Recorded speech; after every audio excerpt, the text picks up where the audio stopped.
suis à Toulouse, je vais passer 4 jours avec des zadistes. Et il y a déjà les flics derrière moi.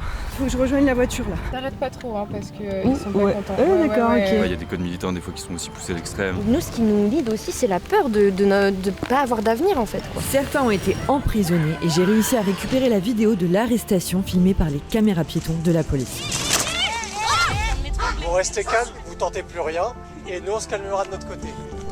Ils tentent de compromettre un immense projet de la SNCF qui va coûter 14 milliards d'euros. Il n'y a plus de règles démocratiques. Avant, quand il y avait 3 millions de personnes dans la rue, ils le prenaient en compte. Je les ai suivis à une coupe d'arbres.